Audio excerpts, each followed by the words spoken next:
Hola, comenzamos el cuarto y último video sobre la ecuación de Laplace y vamos a trabajar ahora sobre algunas de las propiedades cualitativas de la ecuación de Laplace, las que se refieren explícitamente a la propiedad del valor medio y el principio del máximo. Entonces, si recordamos la solución en el disco que vimos hace un par de videos, cuando resolvíamos en el disco de radio A, suponiendo que la U de A, tita era f de tita, la solución por el método de separación de variables nos daba esta fórmula que es una serie, y si queríamos evaluar esa solución en el origen teníamos que tomar r igual a 0, y eso nos da que todos estos términos se hacen 0 y nos queda solamente A0. Y A0 era la 1 sobre 2pi por la integral entre menos pi y pi de f de tita diferencial tita, es decir, el promedio de f sobre esta circunferencia, que es el mismo que el promedio de la u sobre esta circunferencia. Es decir, que el valor de u en este centro es el promedio de la u sobre esta circunferencia. Lo que dice la propiedad del valor medio es que exactamente eso ocurre para cualquier función armónica y no solo para la expresión en serie de una solución particular. Entonces, el teorema dice lo siguiente: si tengo una función C2 y armónica en una región omega de R2, como esta que está dibujada aquí, puede ser cualquier forma. Entonces, si tomo un punto cualquiera y una circunferencia de radio R que esté contenida en la región y que no toque el borde, el valor en el centro de la circunferencia es igual a el promedio de la U sobre el borde del círculo o sobre la circunferencia. Eso es lo que está escrito ahí: 1 sobre la longitud de CR por la integral sobre CR de U diferencial S. Como la longitud de la circunferencia radio R es 2 por pi por R, eso es exactamente lo mismo que lo que está escrito acá: 1 sobre 2 pi R integral sobre CR de U diferencial S. Si parametrizamos la circunferencia como x0 más r coseno de tita e y0 más r seno de tita, la diferencial de longitud de arco es r al derivar, y ese r cancela el r que está dividiendo aquí, y por eso esta fórmula es 1 sobre 2pi por la integral entre 0 y 2pi de u de x0 más r coseno de tita y 0 más r seno de tita. Entonces, ¿qué dice este teorema? Lo repasamos. Dice: si tengo una función armónica en una región omega y una circunferencia contenida dentro, el valor en el centro de la circunferencia es lo mismo que el promedio de la u sobre esa circunferencia. Pasamos ahora a demostrar eso, y para comenzar vamos primero a repasar algo que vimos en el video anterior cuando estudiamos la condición de compatibilidad. Si tengo la región omega y un disco de R contenido en la región omega, la integral sobre ese disco del laplaciano de U es 0. Recuerden que estamos partiendo de una función armónica en omega, es decir, el laplaciano de U es 0 en esa región omega. Por lo tanto, la integral sobre ese disco es 0 del laplaciano de U. Como el laplaciano de U es la divergencia del gradiente, la integral sobre el disco de la divergencia del gradiente es 0. Pero por el teorema de la divergencia de un campo vectorial integrado en una región es lo mismo que integrar sobre el borde de la región, que es lo que llamamos circunferencia de radio R, ese campo vectorial multiplicado por el vector normal exterior. Muy bien. Esa es una observación. Entonces, vamos a una región omega, un disco D, contenido, y entonces la integral sobre el borde de del disco, que es la circunferencia, da 0. El gradiente de U por el normal. Para ver que la integral sobre cualquier circunferencia da lo mismo que el valor en el origen, perdón, no la integral sino el promedio, vamos a definir una nueva función b que va a estar definida para r minúscula entre 0 y r mayúscula, y va a dar como resultado un número real. donde R mayúscula es el máximo radio que está contenido en la región omega, mejor dicho,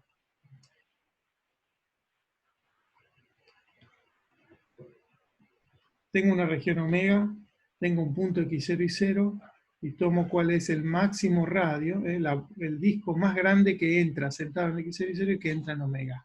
Ese es el R mayúscula que aparece acá.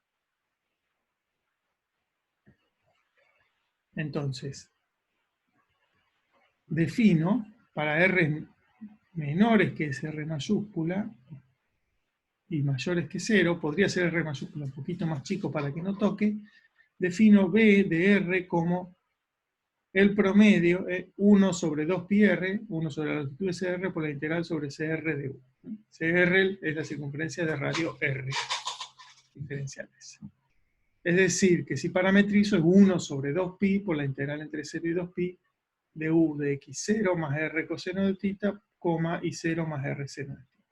Y aquí desapareció este R porque aparece aquí en el longitud de arco, en el diferencial de longitud de arco. Entonces eso es BDR, y yo quiero demostrar que esa BDR vale lo mismo para todos los R's, entonces lo que voy a hacer es demostrar que la derivada es 0. Si derivo esta fórmula que está aquí, derivo esta de la derecha, tengo que derivar con respecto a R solamente el integrando porque ni esto ni los extremos dependen de R.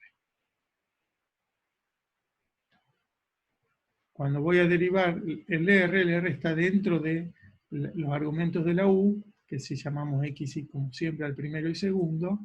Si derivo la U con respecto a R, tengo que derivar la U con respecto a X y luego el X con respecto a R, que es coseno de θ. Más la derivada de U con respecto a Y por la derivada de Y con respecto a R, que es seno de θ. Entonces tengo U sub X por el coseno de θ más U sub Y por el seno de θ. Eso es el gradiente de U, producto escalar el vector coseno de θi más seno de θj. Pero resulta que si tengo la circunferencia de radio R y tengo un ángulo θ, este vector que va desde el centro de la circunferencia hasta ese punto es R coseno de θ, R seno de θ, y si quiero tomar uno en la misma dirección pero unitario, es coseno de θ, seno de θ, y justo este vector es además perpendicular a la circunferencia. Por lo tanto, este vector que está aquí es el vector normal a la circunferencia. Entonces lo que nos quedó es la integral sobre la circunferencia C sub R por 1 sobre 2πr de gradiente de U por el normal. Pero esta integral vimos acá que era 0. Entonces, ¿qué obtuvimos? Definimos B de R como el promedio de la U sobre circunferencias de radio R. Y vimos que derivar con respecto a R da 0. Por lo tanto, esa función B de R, que está definida para R minúscula entre 0 y R, es constante. Pero no está definida para R igual a 0, porque aquí estamos dividiendo por 0. Sin embargo, la función es constante y por lo tanto el límite cuando R tiende a 0 por derecha es lo mismo que el valor de B de R para cualquier R, en particular para el R mayúscula. El dibujo no me salió muy constante, vamos a hacerlo usando esa herramienta. Entonces, B de este valor no está definido, pero es el mismo límite y el mismo valor de B para cualquier R. Pero ahora recordamos, ¿qué es la B de R? Es 1 sobre la longitud de CR, ¿sí?, por la integral sobre CR de U. Es el promedio de U sobre la circunferencia del centro x0 y radio R. Cuando R tiende a 0, esas son circunferencias que se encogen a un punto que es el x0 y 0. Por lo tanto, este límite es U de x0 y 0, porque la U era C2, entonces continua. Entonces lo que estamos viendo es que B de R, el promedio de U sobre cualquier circunferencia del centro x0 y 0 y radio R, es siempre el valor de U en x0 y 0, que es el centro. Y eso es lo que está escrito en esta transparencia aquí. Muy bien, entonces esa es la propiedad del valor medio. ¿Qué nos dice la propiedad del valor medio? Desde el punto de vista físico, si pienso en una temperatura. Si tengo una región omega, donde una temperatura alcanzó el estado estacionario, es decir, que el laplaciano es 0,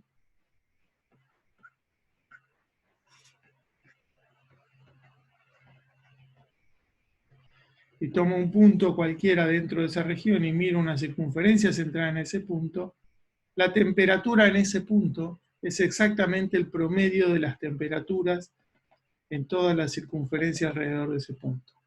Para esta circunferencia, para esta otra circunferencia, para esta otra circunferencia. Cualquier circunferencia centrada en ese punto, tomo el promedio de las temperaturas y me da lo mismo que la temperatura en el centro. Siempre que estemos en un estado estacionario. Muy bien. ¿Para qué sirve además de esta interpretación física? Para demostrar lo que se llama el principio del máximo fuerte, que nos va a permitir hablar de ahora sí de la unicidad de soluciones de la ecuación de Laplace y de la estabilidad con respecto a los datos de frontera.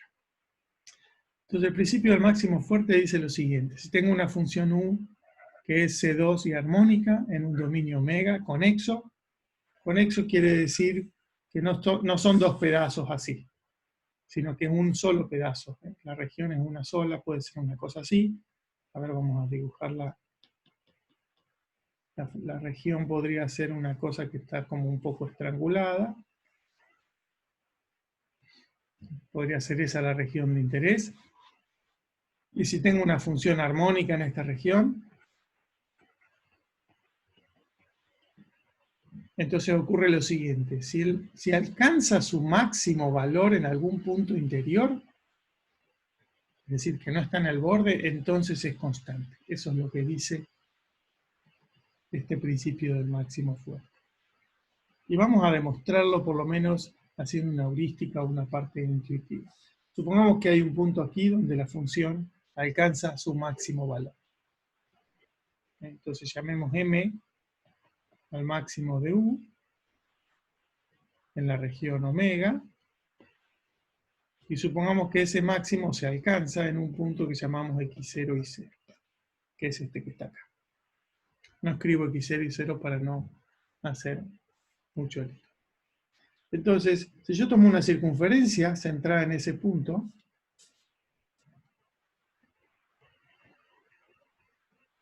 vamos a centrarla. Bueno,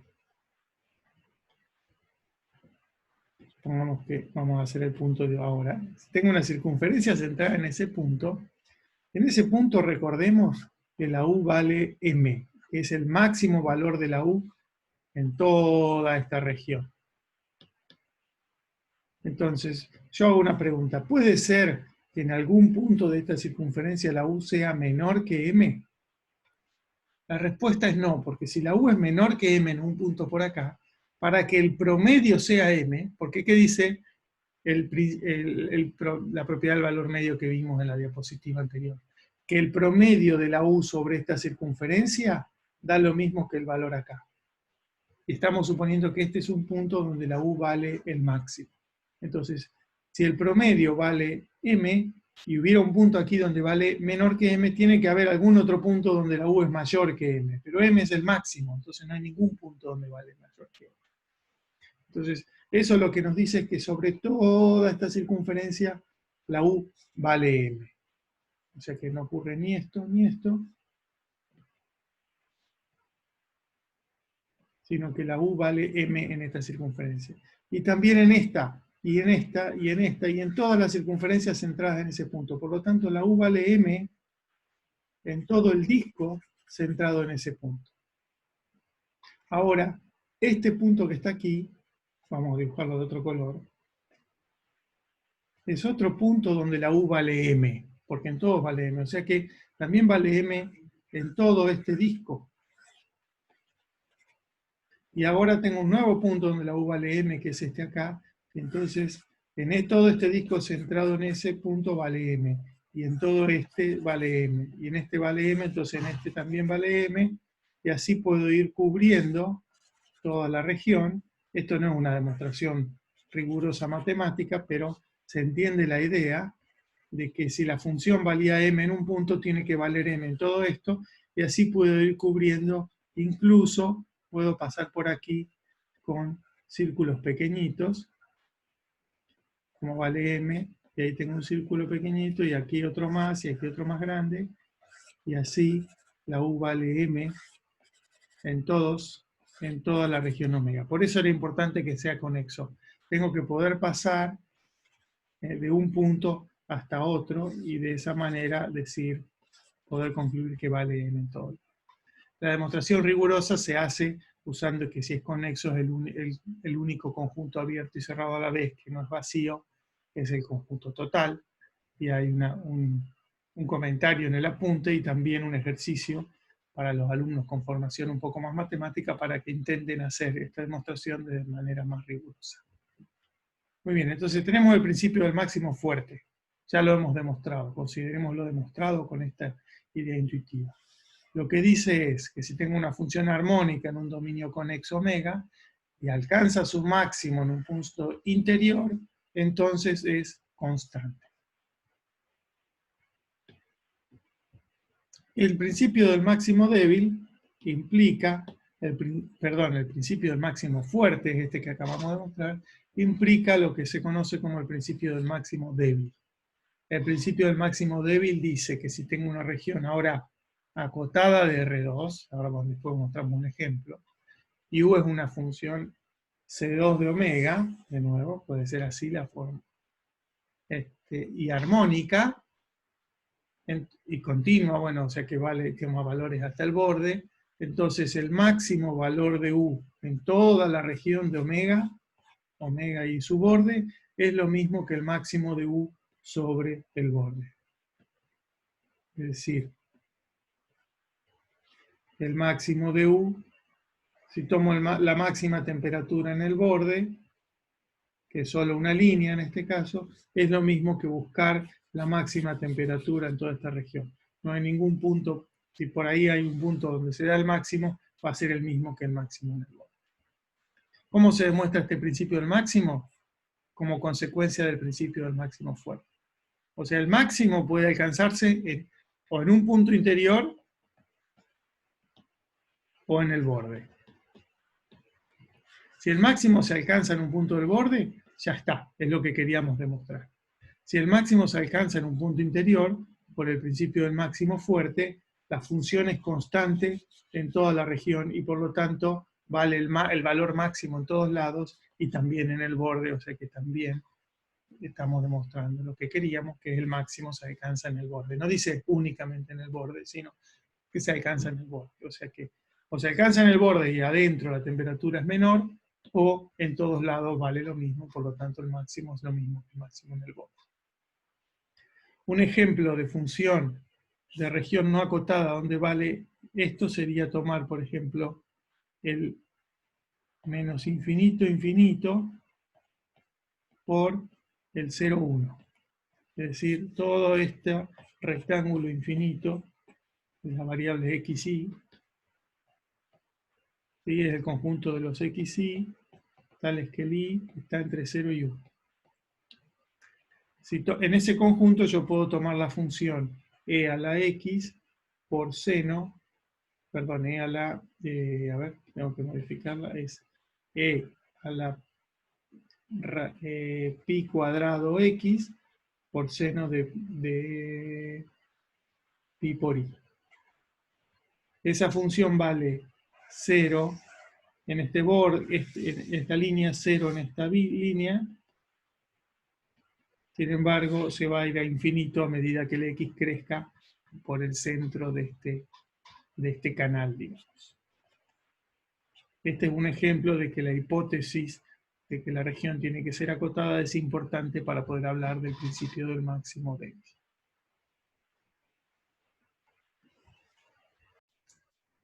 Vemos ahora una aplicación de este principio del máximo débil. La primera de ellas es la unicidad de soluciones para la ecuación de Poisson. Se consideran una región omega en un dominio acotado y conexo, tiene que ser uno solo, un solo pedazo, digamos, la ecuación de Poisson es laplaciano de u igual a f en omega y u igual a g en el borde. Es la ecuación de Poisson con condiciones de borde Dirichlet, temperatura prescrita. Entonces lo que dice es que este problema tiene solución única.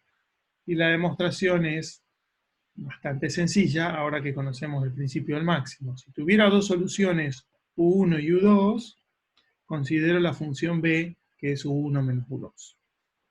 El laplaciano de b es el laplaciano de u1 menos el laplaciano de u2, porque el laplaciano, aunque aparezca un cuadrado acá, es un operador que se llama que es lineal, es decir, y esto es f menos f, o sea que es 0.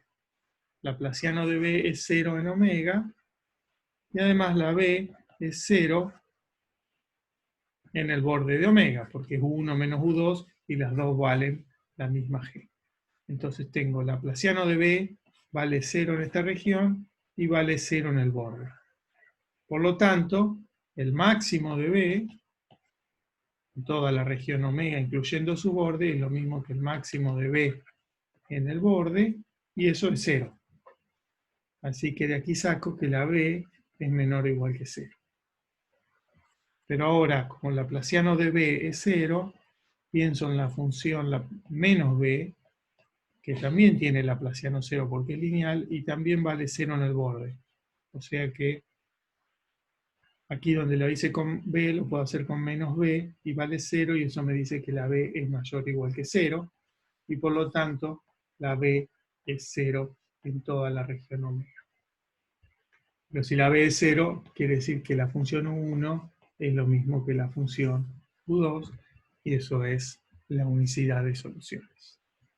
Ahora que tenemos la unicidad, sabemos que la solución que calculemos con el método de separación de variables es la solución y no es una solución del problema. Último resultado de este capítulo, dice lo siguiente. Es un resultado de estabilidad con respecto a los valores de borde. Y dice lo siguiente, si tengo la ecuación de Poisson con un mismo término fuente, laplaciano de u igual a f, y tengo una solución u1 que satisface el laplaciano de u1 igual a f, pero u1 igual a g1 en el borde, y laplaciano de u2 igual a f, al misma f, pero u2 igual a g2 en el borde, entonces el máximo de la u en toda la región omega de la diferencia es más chico que el máximo de la g de la diferencia de la g en el borde. Esto es similar a lo que pasaba para la ecuación del calor no estacionaria, y lo que está diciendo es, si yo tuviera un término fuente f conocido y un cierto valor de borde G2 real, tuviera el mismo término de f y un valor G1 que es un valor medido, y calculo la solución U1 con el valor medido, entonces voy a tener U1 una solución aproximada, y U2 va a ser la solución real, que no puedo calcular porque no conozco G2, solamente conozco G1, que es un valor medido con un instrumento. Entonces lo que me está diciendo este principio del máximo es que si yo calculo U1 y conozco la U1 aquí dentro, el error entre esta U1 y la U2 real es menor o igual que el máximo error que cometo entre mi instrumento de medición y el valor real de la temperatura o de la U en el borde del momento. La demostración la dejamos en suspenso, no es muy complicado, uno tiene que tomar toma b igual a u1 menos u2, y resulta que el laplaciano de b, como las dos tienen laplaciano igual a f, es 0, pero b en el borde es g1 menos g2. Esto es en omega y esto es en el borde de b. Y entonces el máximo de b se alcanza en el borde, y por lo tanto es menor o igual que el máximo de G1 menos G2, y el G1 menos G2 siempre es menor o igual que el valor absoluto. Y lo mismo cuando miramos menos b, y por eso puedo poner el valor absoluto. Muy bien, con esto terminamos el tema 10, y nos vemos para el próximo video ya sobre el capítulo 11 del apunte.